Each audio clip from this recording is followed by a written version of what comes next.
کیا آپ اس شخص کے بارے میں جانتے ہیں جو آج سے ہزاروں سال پہلے پیدا ہوا لیکن آج بھی ہمارے درمیان زندہ ہے؟ یہ شخص مختلف موقعوں پر ہمارے سامنے آتا ہے اور ہمیں راہ دکھاتا ہے۔ یہ ویڈیو دنیا کے سب سے پر اسرار شخص کے متعلق ہے جن کے بارے میں ہر دور کے لوگ ہمیشہ تلاش میں رہے، جن کا نام خضر علیہ السلام ہے۔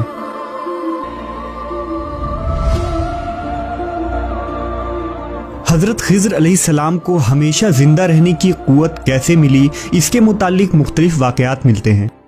ابن عساکر نے تاریخ دمشق میں لکھا ہے کہ جب حضرت آدم علیہ السلام کی وفات کا وقت آیا تو آپ نے اپنے تمام لڑکوں کو جمع کر کے فرمایا، اے میرے بیٹوں، بے شک اللہ تعالیٰ زمین والوں پر ایک بڑا عذاب نازل فرمانے والا ہے، تو میری وفات کے بعد میرے جسم کو غار میں رکھ دینا یہاں تک کہ سکون پا جاؤں، تو میرے جسم کو ملک شام میں دفن کر دینا۔ لہذا آپ کی وفات کے بعد حضرت آدم کا جسم مبارک آپ کے بیٹوں کے پاس رہا۔ جب اللہ نے نوح علیہ السلام کو مبعوث فرمایا تو انہوں نے حضرت آدم کے جسم کو اپنے پاس رکھا۔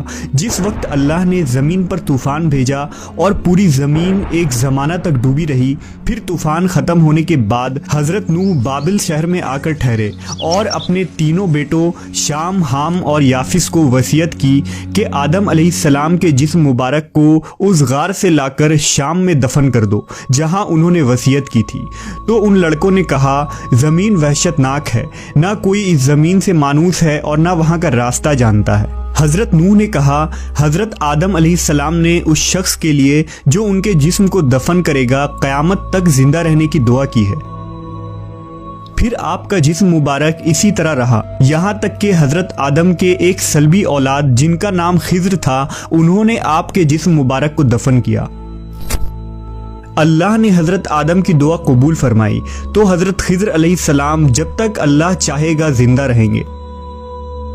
حضرت خضر کی کنیت ابو العباس اور نام بلیہ تھا، ان کے والد کا نام ملکان تھا۔ حضرت خضر علیہ السلام کی یہ خصوصیت تھی کہ آپ جس جگہ بھی بیٹھتے تھے وہاں آپ کی برکت سے ہری ہری گھاس اگ جایا کرتی تھی، اس لیے لوگ آپ کو خضر کہتے تھے، جس کے معنی سبز چیز ہوتی ہے۔ ایک روایت کے مطابق آپ حضرت ذوالقرنین کے خالہ زاد بھائی تھے۔ حضرت ذوالقرنین اللہ کے ایک نیک بادشاہ تھے جنہیں اللہ نے زمین کے بڑے حصے پر حکومت عطا فرمائی تھی۔ حضرت خضر حضرت ذوالقرنین کے وزیر تھے۔ کتابوں میں حضرت خضر علیہ السلام کی لمبی عمر اور موت نہ آنے کی وجہ یہ بھی لکھی گئی ہے کہ آپ نے آب حیات نامی ایک چشمے کا پانی پیا تھا۔ آب حیات کے بارے میں یہ بیان کی جاتی ہے کہ جو اسے پیے گا یا اس میں غسل کرے گا اسے کبھی موت نہ آئے گی۔ توریت کے باب یوحنا میں آب حیات کا ذکر یوں ملتا ہے، پھر اس نے مجھے بلور کی طرح چمکتا ہوا آب حیات کا ایک دریا دکھایا جو خدا کے تخت سے نکل کر اس شہر کے درمیان میں بہتا تھا اور دریا کے پار زندگی کا درخت تھا۔ آب حیات کا ذکر قدیم داستانوں اور کتابوں میں بھی ملتا ہے۔ ان داستانوں میں 3 شخص کا ذکر کیا گیا ہے جو آب حیات تک پہنچ گئے تھے۔ ان میں ایک حضرت الیاس علیہ السلام، دوسرے حضرت ذوالقرنین اور تیسرے حضرت خضر علیہ السلام ہیں، جن میں صرف حضرت خضر اور حضرت الیاس کو ہی وہ پانی نصیب ہوا۔ روایتوں کے مطابق ذوالقرنین نے قدیم تاریخی کتابوں میں پڑھا تھا کہ سام بن نوح کی اولاد میں سے ایک شخص چشمہ حیات سے پانی پی لے گا تو اس کو موت نہ آئے گی، اس لیے حضرت ذوالقرنین نے اس پانی کی تلاش میں مغرب کا سفر کیا۔ ذوالقرنین کے علم میں یہ بات آئی کہ آب حیات اندھیرے راستوں میں موجود ہے اور وہاں 360 چشمے ہیں، لہٰذا ذوالقرنین نے اپنے لشکر سے 360 لوگوں کو چنا اور ہر ایک کو ایک ایک مچھلی دے کر حضرت خضر کی سربراہی میں روانہ کیا۔ تمام لوگوں کو یہ ہدایت دی گئی کہ ہر فرد اپنی مچھلی کے ساتھ چشمے میں اتر جائے اور واپس آ کر اپنی اپنی مچھلی ظاہر کرے۔ کافی لمبے سفر اور دشواری کے بعد آخر کار یہ لوگ اس چشمے تک پہنچ گئے۔ جب واپس آئے تو ذوالقرنین نے کہا کہ سب اپنی مچھلی جمع کروا دیں، لہذا سب نے اپنی مچھلی ان کے سامنے پیش کر دی سوائے حضرت خضر علیہ السلام کے۔ ذوالقرنین نے دریافت کیا تو انہوں نے بتایا کہ میں جب چشمے میں اترا تو مچھلی میرے ہاتھ سے نکل کر پانی میں چلی گئی۔ میں نے غوطہ لگا کر اسے پکڑنے کی بہت کوشش کی مگر ناکام رہا۔ ذوالقرنین نے کہا وہ پانی آپ کے مقدر میں تھا۔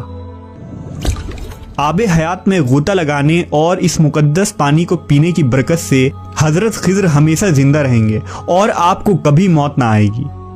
حضرت موسیٰ علیہ السلام سے بھی حضرت خضر کی ملاقات کا ذکر قرآن مجید میں ملتا ہے، جس کے مطابق حضرت خضر کو ایک الہامی علم عطا کی گئی تھی جسے علم لدنی کہتے ہیں۔ اس علم کو سیکھنے کے لیے حضرت موسیٰ حضرت خضر کی خدمت میں حاضر ہوتے ہیں اور ان سے درخواست کرتے ہیں کہ اللہ نے انہیں جو علم عطا کیا ہے وہ انہیں بھی سکھا دیں، لیکن حضرت موسیٰ کی جلد بازی اور صبر نہ کرنے کی وجہ سے حضرت خضر وہ علم مکمل طور پر حضرت موسیٰ علیہ السلام کو نہیں سکھا پاتے ہیں۔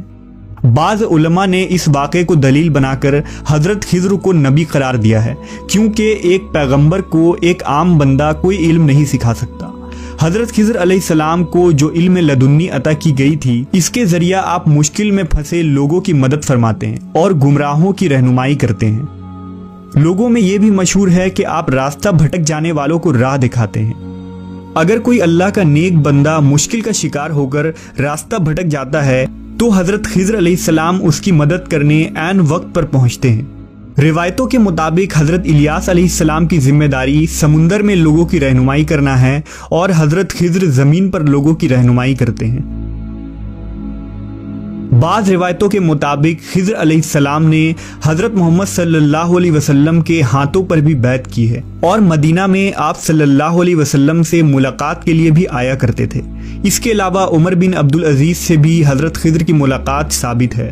صحیح مسلم کی ایک حدیث کے مطابق جب دجال مدینہ کے قریب ایک جگہ تک پہنچے گا تو مدینہ سے ایک شخص اس کے مقابلے کے لیے نکلے گا جو اس وقت کا سب سے بہترین شخص ہوگا۔ یہ شخص حضرت خضر علیہ السلام ہوں گے۔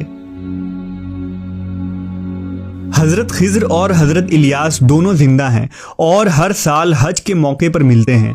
صوفیہ کے نزدیک بھی حضرت خضر کا بہت اعلیٰ مقام ہے۔ وہ خضر علیہ السلام کو اپنا رہنما تصور کرتے ہیں۔ بعض صوفیہ سے ان کی ملاقات بھی ثابت ہے اور بعض بزرگوں نے لکھا کہ خضر علیہ السلام نے کئی سالوں تک انہیں علم دین بھی سکھایا۔ صوفیہ آپ کو خواجہ خضر کہہ کر پکارتے ہیں۔